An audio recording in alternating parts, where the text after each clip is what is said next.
We're back. We're back after like a couple of months absence. We missed you guys. We did. We totally missed you guys. I missed you though. I know. I missed you too. Yeah, I did it. Oh, did you do it? I did it. Oh, is it not? It's not mirrored, is it? No, It is mirrored. You got it right. Yeah. Okay. Anybody who watches these are like, oh, they're going to do 3 minutes on pointing again. Like, really? Guys, come on. Let's just get to the goods. Yeah. Anyway, welcome back, everybody. On screen with me is my friend and a fabulous therapist from LA, Lauren Rosen. Lauren, how are you? That's me. Yes. I'm well. How are you? I'm good. Good. And if you're joining from any of my sites, this is the fabulous Drew Linsalata. He does it all. We were actually just talking about this, but he writes and he has 2 podcasts now. And so check those out. And lots of work on social media and also in training to become a clinician, which is pretty awesome. Yeah, I need a break. Yeah, no kidding. Somebody asked me, are you going to IOCDF? I'm like, I ain't going nowhere. I'm going to my desk until December. I really do wish you would come to IOCDF some year, though. That would be really fun, I think. You know what? In 2024, it's here in New York. So I'll definitely. Oh, is it? Oh, well, then there you go. Or when 2025, it's like in 2 or 3 years. Whenever. Sometime. Anyway, for those of you who have not seen these videos before, Lauren and I, and usually lately we've been joined by Kelley Franke, but Kelley is under the weather today. So she'll be back in the next one, I'm sure. Get together for 20, 30 minutes and just kick around a topic. And today we're going to talk about social anxiety. Here we go. Social anxiety. It's a doozy. It is a doozy. I think the social anxiety, to me, those are kind of the folks that are sometimes on the periphery of this community a little bit. Yeah. Because they are, it's in the anxiety disorders if you want to look it up in the manual, but it's a weird anxiety disorder. Not weird. It's just, to me, it has different facets. So yeah. Not like weird, like we're judging you, but like it's that was probably the wrong word. No. But like each of them have their own sort of special cluster of symptoms and and expressions. But I don't know about you, but I think actually social anxiety is far more prolific than people are led to believe, because we hear social anxiety and we immediately think this is about being really shy. And I have found that there are people who put themselves out there a lot, but who are constantly anxious that other people are judging them and doing all sorts of behaviors to try to manage and control how they're perceived by others and to try to figure out and read rooms, which is exhausting. Yeah. Oh God, I cannot even imagine the effort that must go into that. Right? Yeah. Talking to people with social anxiety, the aftermath of social interaction, it also seems absolutely exhausting. That constant replaying and analyzing and absolutely. It's very difficult. Yeah, it's like a social situation that should maybe lasts a couple of hours ends up taking a ton of time on the front end because you're sort of rehearsing for this event and trying to play through all the situations that might happen potentially, or even go back and think about past events and that we've maybe interacted with this person, trying to remember, how did I say this? Or like, and then on the other side, it's this constant mental review. So, a 2-hour event could take days. Yeah. And a lot of energy. But I love how you pointed out that I think it is sort of the public perception of social anxiety is immediately tied to shyness. Yeah. Like, it is to a certain extent, but it's way beyond just shyness. It's not just being shy. A lot of people are shy, do not have social anxiety. So. It's absolutely. And that's a really good point too, is that many people are just sort of introverted and don't care to be, and don't get their energy from speaking to other people or being in like large social gatherings. In fact, so I think if we look at social anxiety and we look at the safety behaviors involved in it, we could kind of compare that to other anxiety disorders, health anxiety, and which not technically classified as an anxiety disorder, but whatever. OCD, again, same thing. You can look at the fact that some people will avoid right? Some Mhm. people will avoid at all costs across any of these disorders. Like, I'm going to avoid going to the doctor. I'm going to avoid getting in the car because I'm afraid I'm going to hit somebody. Or if we're looking at panic disorder, I'm going to avoid going into this situation because that's going to create a panic attack. Agoraphobia, I'm going to Mhm. not go outside.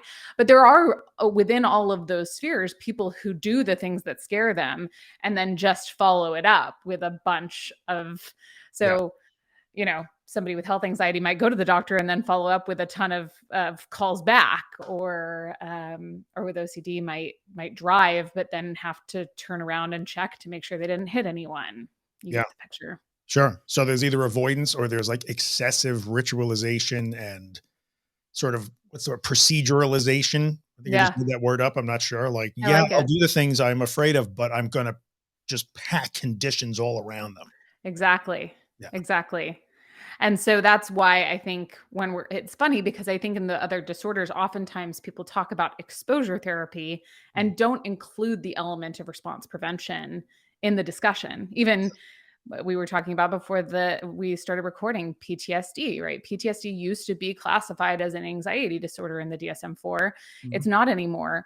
Prolonged exposure is the treatment of choice for it. Well, there are several others as well now that are evidence-based, um, but it also includes looking at those safety behaviors, but it's not sort of part of the discussion broadly as much as it is within the realm of OCD, where you're talking about exposure and response prevention. Mhm. And I only say that because if avoidance is the issue, then exposure therapy is fabulous. Yeah. If avoidance is not the issue, you're already doing the exposures. We just need to work on the response prevention or the reduction of safety behaviors. Yeah. That's 100% true. All exposure is ERP in the end. That's my Yes, view. All of it. I So agree. if you Yeah. haven't done any exposure, then you got to start with the E and make sure you do the RP. If you're already doing the E, then you got to do the RP part, which Yeah. might be the part you're missing. Yes. Yeah, I'm with you on that. One of the fascinating things about social anxiety that when I said, I used the word weird, I shouldn't have used, but that makes it a little bit unique is I think in a lot of the other disorders, we look at and say, well, those fears are certainly feel real. It's real fear. It's real Mm, discomfort. It's real, all of those things. But the rationality is a little bit off the scale. We're not being really rational. Whereas what I've discovered about social anxiety, and I'm grateful for the people who have taught me this, a lot of people who suffer with social anxiety, oh, no, no, no, there really is a problem here. It's not always just don't judge me. Sometimes it's literally don't see me because I am in fact broken. mm, Yeah, which to yeah, me adds that other layer of like, okay, but on social anxiety, not everything is an exposure problem. Sometimes, depending on how you see yourself, I think. absolutely. And sometimes you've never learned the social skills of, True. reaching out to people, reciprocity and conversation. A lot of people I find with social anxiety, they don't ask a lot of questions in dialogue. And so, which you can see is sort of self-perpetuating, that if you're talking to somebody and they're doing the lion's share of the asking, there's going to be a lot of dead space, which is going to Mhm. cause more anxiety, which is probably Yeah. going to lead the person to withdraw more. So you're absolutely right about that. Like, sometimes there's the education of, like, how do we socialize? Mhm. And um I was going to say something else, but it escapes. So Yeah, you it's share. it's the I have to give full credit. I did a podcast episode a couple of years ago on social anxiety. I don't know if Sadie is still active on social media. She was your social anxiety bestie. I don't know if you ever ran Mm, into her. Lovely, maybe. lovely person. And she taught me a lot about her experience, which was, yeah, she had to do all the exposure, the ERP stuff, really hard, crazy stuff, like walking through the hospital in group therapy, wearing funny clown shoes, and like all the silly stuff that you hear with social anxiety. Yeah. But there was also a fair amount of other types of therapy too, because to her, she was just like when she was in, she told a great story about being in with, I guess, an exposure therapist or a behavioral therapist, just waiting for that person to discover that she was, in fact, a horrible person. Mm, So like, yeah, all this mechanical exposure is really great, but I'm just, any minute she's going to find me out. So she came into it with this self image of like, no, no, no, don't, it's not about being judged. I'm already judging myself really harshly. I just don't want yeah. you to do it too. So that was interesting. And I think that adds maybe a dimension in social anxiety that we isn't usual in some of the other stuff like OCD and panic disorder. We wouldn't go there, Yeah. but I think we have to at least acknowledge that. For sure. And I wonder too, though, how much of that will be addressed sort of tangentially through response prevention. Mhm. Because how much of that "I suck," like, there's a belief Yeah. but the expression of that belief is this constant churning about how awful you are. Yes. And so if you take that away, that belief is going to be worked on. Now there may be other things to do, but I Mhm. think, I think of the work of Brené Brown, and so much of the work is in practicing vulnerability. Yeah. You don't get to eradicate shame without actually putting yourself out there. So it's a little bit of a No, catch 22. I agree, and I think they do fit together because I would agree, like, if you're going to start to do, like, traditional type exposure work for social anxiety, because it's an anxiety disorder, it's gonna uncover that stuff pretty quick, I think. Yes. Yeah. Yep. Absolutely. And then having an awareness, this is, I think, the sort of cognitive piece of it is having awareness of these beliefs that get triggered Yep. so that you don't capitulate to behaviors, mental or otherwise, that might otherwise sort of keep you in the cycle. Yeah, I agree.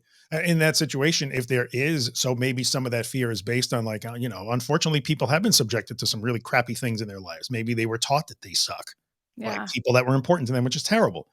But in the end, gaining that awareness is super important, and you're gonna have to talk through those some of those things and experience those negative emotions. But in the end, you're still gonna wind up in an exposure type situation. But I guess that's why you and I do what we do, because we're gonna wind up there every time.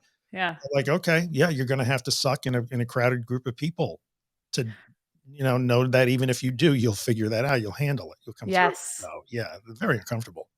But I think to your point as well, because of the sort of nature of this anxiety being oftentimes more rooted in some sort of reality, Mhm.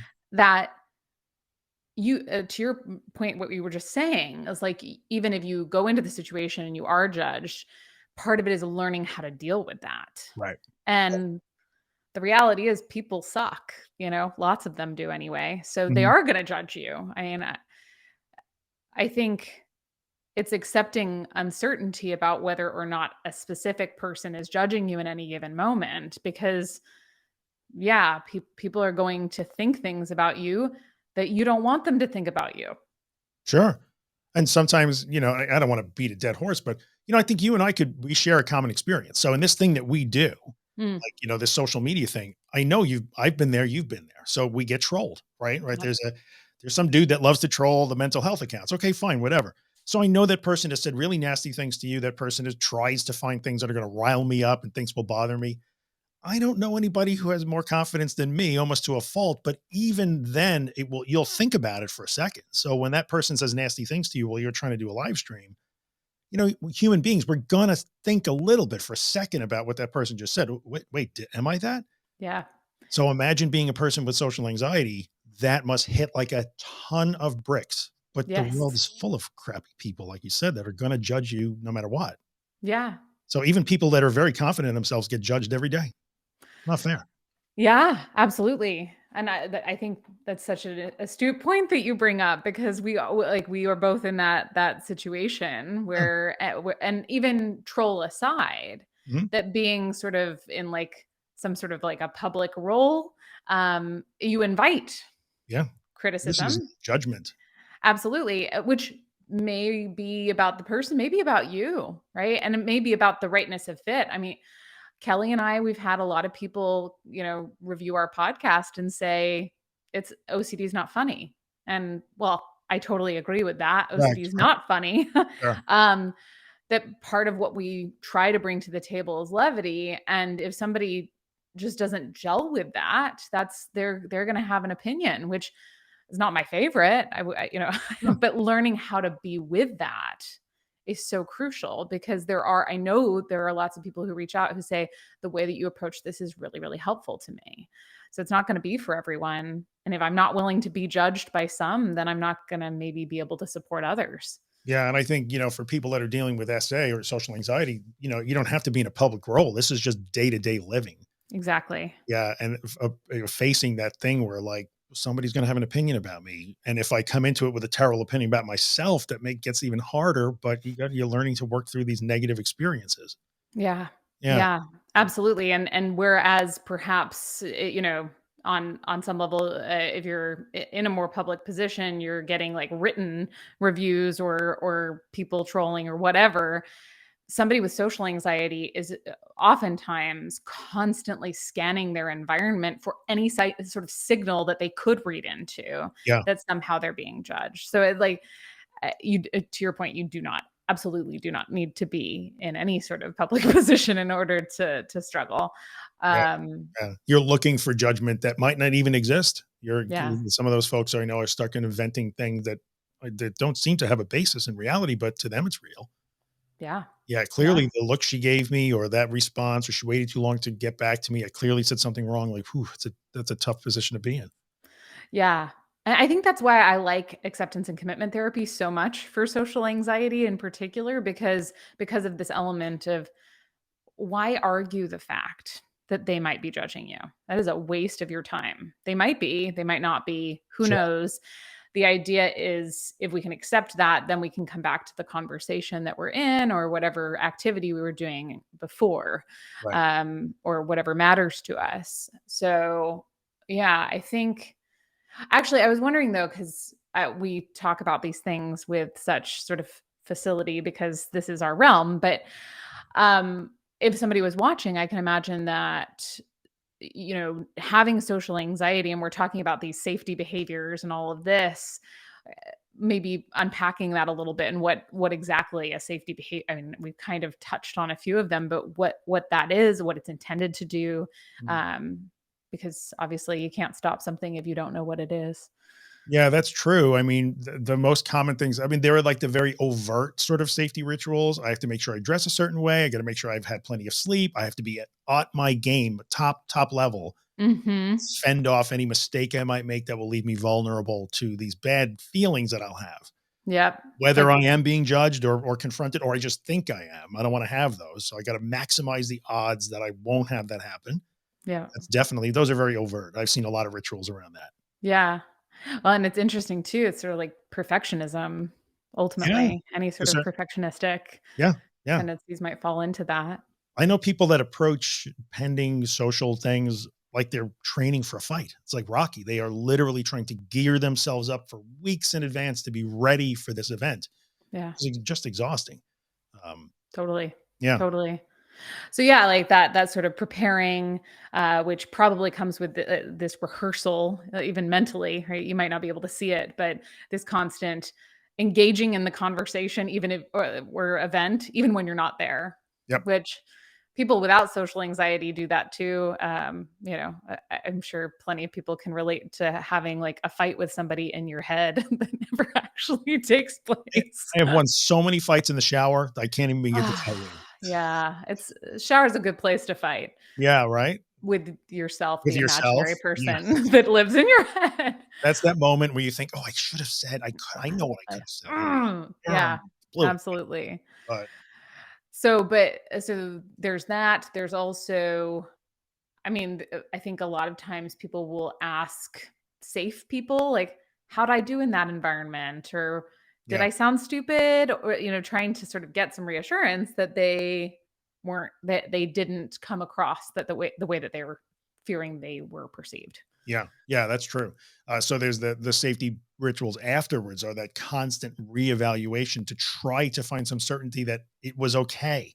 Yeah, And it's funny yeah, because, what do you think about the consequences there? Because, sometimes you hear that whole like, well, of course we fear social rejection. It's a evolutionary imperative. We have to be part of a tribe. Okay, probably. But I've heard so many people just describe the utter dark feeling of shame and embarrassment and feeling inadequate. Like it didn't have to do so much with like, I'm going to get kicked out of the tribe. It's just if I can't come up with certainty that I did okay, I just feel so bad. It's just a bad internal experience that I'm trying to eradicate yeah, with a bunch of rumination afterwards. yeah.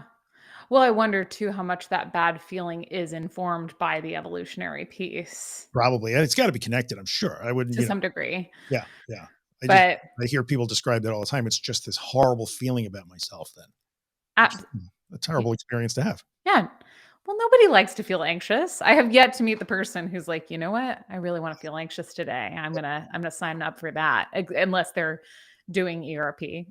Well, Sure. Okay. yeah. And it's time limited. I'm going to be anxious from 1 to 1:30. Yeah. Yeah. Yeah. So, I get it. So where do you go from there? So, I mean, clearly this is where we always get to the end of these videos and like, hey, thanks. Cause we know we haven't solved your problem for you, but we did have a lot of words. In the end, where's the path out of this? So I think learning how to be in the presence of these beliefs that pop up, these thoughts that are related to these beliefs, Mhm. like, oh my gosh, I'm not good enough. There's a lot of imposter syndrome in this too, right? Like, Probably. Sure. right, like, oh, they're gonna see who I really am. They're going to reject me. That's going to be awful. I don't want to feel that way. Noticing those thoughts and making space for them, as well as the emotional experience that they bring with them, that anxiety, that terror, that yeah, I think that those are at, at the heart of it. And then learning how to be with that terror instead of then starting into, whether it's I'm going to go back and I'm going to try and replay this conversation in my head until I feel okay, um, about how it all went, which sometimes works and sometimes does not. Mhm. But either way, keeps us sort of trapped doing all of this review after the fact, or I'm going to without rehearsing for the next thing. So every time that you notice, "Ooh, I want to figure out how I'm going to address this," going, "You know what? I'm actually not doing that this time." Or limiting the amount of time that you're doing that. Let's say you have a presentation or something for work. You're probably going to want to prepare for that, but limiting that so it's not this constant thing that's happening in your mind. Yeah. Um, or not asking, right? Like for reassurance. I don't, what are your thoughts? Well, I think it's so hard. It's funny because before we did this, I did my Monday live stream and we talked about it was prompted by a quote from the third edition of the ACT book or whatever book it was that I had put up on Instagram and talking about how acceptance is so hard to learn and teach. And we fall Mm. back on metaphors and analogies because there are no steps for that. But essentially Yeah. it's, you're learning to feel, not mind. Like, that's the use of mind as a verb and act. Like you're minding again, like you're trying to Yeah. you're not just feeling, you're minding, meaning I'm trying to solve and fix this experience as opposed to just, I feel like crap and I probably will for the rest of the night. And what happens if I just feel that and Yeah. not try to fix it? It'll pass. Like, Yeah. because all feelings pass sooner or later. Yeah. And I think that's a thing that somebody with social anxiety would, or any form of anxiety doesn't want to feel. So I'm going to try and fix it. Yeah. Yeah. Yeah. Yeah. And just being with that feeling, to your point, I love the discussion of minding as a verb, because we tend to conflate as a culture, oh well, in order to feel this, I have to think about it. And that's actually not true. You don't have to think about it. The feeling isn't in, it's not mental, it's not, it's more physically based. And so if you can drop into the physical sensation and just be with that, you can even, I would argue, because I think a lot of times it's like, I feel horrible. It's like, well, that's actually a judgment of a feeling and not a feeling itself. So, what is the feeling? And can you make space for that? Sort of opens up, the ability to just be with that thing and for it to naturally pass more quickly. Yeah. Which is not, it's not really an intuitive thing for a person to do. Nope. Like, oh, I have to allow negative internal experiences and not fix them and just let them run their course. Mm, That's why would I do that?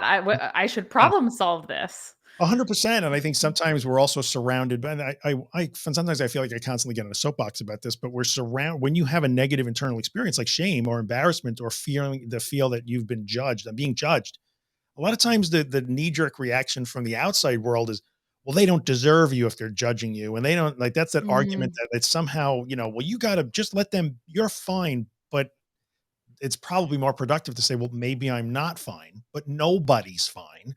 right. We all have our flaws. We all have our problems.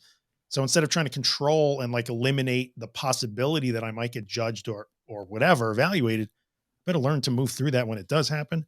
That's not, I don't think that's the default for people generally. No, that and it's interesting, right? Because what you're talking about is people, I think, are trying to fix the feeling for for when they're talking to their friends. Like, Yes. You Yeah. don't need to like, don't feel that. It's like, You're not worth it. yeah, it's like, Yeah. okay, but I do feel it. So what do I do with That's it? exactly right. So how many times have you felt bad about yourself and then you've had a well-meaning friend or even an online support group or something? That's a them problem. That's not about you. That's about them. That's their hurt coming out. Okay, Yeah. I get that, and I hope they don't hurt, but I hurt right now. So Yeah. How that do I deal with that? how do I deal with that right now? Right? Like Yeah. your words are well-meaning, and I appreciate it, but you didn't take it away. Maybe for a No. minute or two, but then it's back. So Yeah. Yeah. that's where the anxiety kicks in. It's that always like, yeah, but what if? That Yeah. voice. Yeah, but Yeah. what if you really are bad? What if they really did see the real you? And what if they really are judging you? And And what if they're right? what if they're What if right? I am flawed? What if I What do do they think tell all of their friends, uh, Like there's so many what ifs that I think trying to address the trigger, which in that case would be your interaction with the rest of the world, is almost impossible because there's an Right. unlimited number of possibilities that an anxious mind will come up with that will trigger you. Yes, that's for sure. And that's why I think uncertainty as a principle is so important, and understanding that accepting it is really the only way through. Because if your mind is creative and intelligent, you are going to come up with alternatives as to how it could be true. And you're right. Correct. That's exactly right. So like that think like, oh well, we can get certainty, or like chasing confidence is a really good idea. Like, no, we don't need that. That's Yeah, a and waste of time. I think social anxiety is tough too, because whereas maybe with some of the other things that I know I am in touch with every day, things like panic disorder. Well, look, I did not have a heart attack. That's a fact. You've Yeah. never had a heart attack. But it's not like people have social anxiety because, oh no, I'm very socially anxious because I'm not 6'4". Well, that's a fact. That's true. I am not 6'4". Like, Right. oh, well, what am I going to do? But Yeah. it's more, again, it's that endless array of possibilities that you cannot prove true or false because they're Yeah. very amorphous things. That's so true. The same token, in some ways, it's harder on the way in. But I think for relapse prevention, it actually ends up being very helpful, because you have to get to a place where you're absolutely accepting of the fact that all of these things might be true, versus with panic disorder or agoraphobia. After a while, you're like, oh, well, I'm not having panic attacks Right. really, though. Right. And that can really sort of set you up to go like, well, oh, I'm really glad I'm not having panic attacks, which then can lead to resistance when they come up, which gets you back into the cycle. That's true. But So, I do think it's a little bit easier for a person with, say, panic disorder. Like they begin to recognize that, oh, the thing I feared doesn't really ever I don't snap. I don't go crazy. Yes, in this moment, I might feel that fear again, but as opposed to those amorphous totally. No, I thoughts about agree. myself and social anxiety was really hard. So Yeah. yeah, And if we take it back to Brene Brown, over time, the idea with vulnerability is that you will meet with more intimate connections, more trust, more sense of acceptance. So I suppose, yes, it's totally amorphous, and there could still be all of these potentials. But yeah. at the same token, the likelihood is that over time that you start to build a sense of community that does sort of counteract, likely, this belief that you have about yourself. I think so. And I would think that you start to begin, and this is where it starts to veer way out of our realm in a way, but it matters. Like Yeah. you start to build a new relationship with yourself, that there's a level of acceptance that says, well, I'm a human being, which means I'm not perfect and I'm okay Mm. that I'm not perfect. So I might have some really big flaws and Yeah. okay, what am I going to do? And sometimes I feel really bad because that's part of the human condition. And okay, what am I going to do? I'll have to accept myself this way. Yeah. Hard, but But necessary for sure. And ultimately, I think you can't really divorce that from the work that we do either. it is all tied together. And that's why Yeah. I think it's so interesting, especially in SA where I think there is overlap between this type of therapy and maybe other modalities that are more traditional or talking based. They go hand in hand. This is not us against them. They actually No. can go quite well together in this situation Absolutely. specifically. So Absolutely. No, what you were saying earlier about all of this idea that um that the awareness is important. I think that that's true in all forms of anxiety disorders, and yeah, to the extent that looking at your history can inform that awareness in the present moment, it's helpful. So I actually think that there's room for that across the board. It just, as you said earlier, you don't want to get stuck in that ultimately. Right. Right. You got to look at the behaviors because they're still like the issue. All right. That was 30 minutes on so that was more than a few words. Oh, I put the wrong thing on the bottom of the screen. How did I come up with that? I This don't was know. this was my live stream for today. Oh, Well, well. hey, for everybody who's been listening for the last 30 minutes, ignore that. Yeah, that was just, That it was was a not it at all. figment of your imagination. Yeah, I this was supposed to be up there. That's what we were talking about. Ah, I had you off the screen too. I had me off the screen so I could see you close to. oh well. Oh, I, well. it is, hopefully you knew that as we were talking about it, what it was about, but yeah, we never do. We never have a few words about anything. We have too many words about all of the things. It's Why probably why we ended up getting anxious in the first place. although interesting, why is acceptance so hard to learn, which I like a doof had up on the screen for the last 25 minutes, kind of applies in some ways, but Yeah, I might for sure, because we did talk about that too. edit this with an overlay anyway. We'll see. If you do not see that error, it means that I edited it. I fixed it. Anyway, thank you, my friend. I'm glad we Thank got to do one of you. these after so long of not being able to do one. So I'm going to let Same. me put Lauren up on the screen. If you want to find Lauren, you can find her on Instagram at the obsessive mind. Did I put the right thing up or am I sending people to like Baskin and Robbins? No, that's you're there. Yeah, it's so But good. I wish you would send people to Baskin Robbins ice cream because that would be fun. I know. I haven't had ice cream in a while. Now I want ice cream. Of course you do. Ice cream's great. Mm. And don't forget, if you're coming from my place, do you have your stuff? Your I should, but I header? don't. Okay. Well, I'll just tell people, go to at the.anxious.truth on Instagram because Drew's awesome and you should make it Yeah, happen. okay. Let's put it right up there. Bam. Look at that. Look at me with the stuff on the fly here. I'm Very always so impressive. impressed that you remember that there are dots in that. I don't know why, like, it always tickles me. I'm like, "The anxious The truth." You can't handle the truth. anyway, again, we did not solve anybody's problems, but hopefully it was a worthwhile discussion and opened up some things that we probably need to talk about more, and we will at some point. So if you have Yeah. comments and questions and you're not watching this in the premiere with us, just bring them on in on YouTube. I will swing back twice a week and look at my YouTube comments. And if I got to drag Lauren over to the video to answer some stuff, I will do that. I will happily be drugged. You got to go to the video and answer questions. I don't Anyway, know if guys, I conjugated that right, but okay, it will yeah. be drug. Sure. Yeah. That's fair enough. Anyway. Yeah. All right, guys. Thank you. We'll see you next time. Thanks. Bye.